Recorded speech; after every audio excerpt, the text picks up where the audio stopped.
Marka la yiraahdo maskax badnaanta iyo hootinimada waalid ah ayaa awood aan xadidin ku kulansan meel kaliya waa arrin aad u la yaab badan. Dhab ahaantii waxaanu ka hadlaynaa qoyska Rotchild, waa qoys jabiya xuduudaha hootinimada ee la yaqaanay ilaa ay ka xukumeen caalamka oo dhan.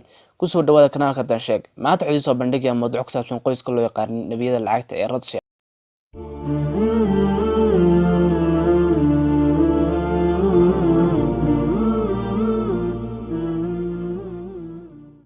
Waa ay Rotchild waa qoys Jarmal oo asalkeed ka soo jeeda Yuhuud, waxaana saameyn ballaaran ku leeyihiin adduunka. Sababta waxay haystaan hantida adduunka kala badh.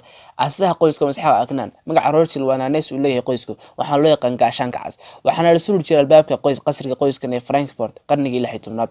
Sanadkii 1820 ayuu Masxaa Aknan oo hore u ahaan jiray Sarifle u kala diray shantiisii wiil dalalka Ingiriiska, Talyaaniga, Faransiiska, Jarmalka iyo Austria si uu la wareegaan nidaamka maaliyadeed ee dalalkaasi ayna hadhow u mideeyaan. Wuxuu go'aansaday aabaha qoyskan inuu u guuriyo wiilashiisa gabdho taajiriin ah oo ka soo jeeda Yuhuud si ay ula ilaaliyaan hantida. Qoyskan baraadhahooda waa qalalaasaha iyo dagaalada iyagoo ka dambeeyay shirqoollo badan oo dhaliyay dagaalo lagu hoobtay. Waxaana ka sameeyeen dhaqaalaha tiro badan iyagoo leh shirkado waaweyn oo soo saar hubka iyo daawooyinka. Qoyskan wuxuu amaahiyay Faransiiska 100 milyan oo geni intuu ku guda jiray xilliyadiisii kacaanka. Ingiriiska wuxuu amaahiyay 10 milyan oo geni xilli uu dagaal ku jiray. Qoyskan wuxuu leeyahay bangiyada ugu badan adduunka iyo World Bankiga iyo bankiga labaad ee ugu weyn Mareykanka. Sidoo kale waxaa la sheegay in 3 meelood oo meel ay haystaan biyaha macaan adduunka. Waxay leeyihiin qoyskan mu'asasooyin badan oo muhiim ah oo ay uga soo xiradaan dhaqaalaha tiro badan sida telefishinka CNN, shirkadda weyn caanka ee filimada Hollywood, shirkadda sharaabka ee Coca-Cola, shirkadda cunnada fudud ee McDonald's, shirkadda weyn ee kafeega Starbucks. Sidaas oo ay tahay qoyskani oo maskaxda ka dambeysay in Yuhuudda ay helaan dhul u gaar ah oo ay leeyihiin. Markii dambena waxay gacan aad u ku bixiyaan oo soo raritaanka Yuhuudda loo soo rarayo dhulka Falastiin.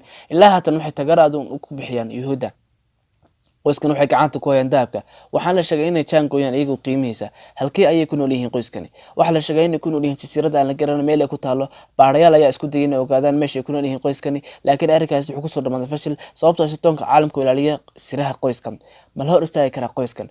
Cid hor istaagi karta awoodda qoyska ma jirto sababtoo waxay adeegsadaan dhagaro iyo dilal qorshaysan kuwaas oo ay ku filanayaan cid kasta oo danahooda ka hor yimaada.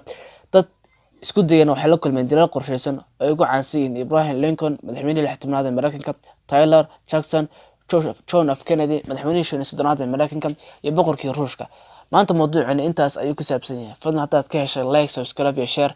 Wassalaamu calaykum waraxmatullaahi tacaala wabarakaatuh.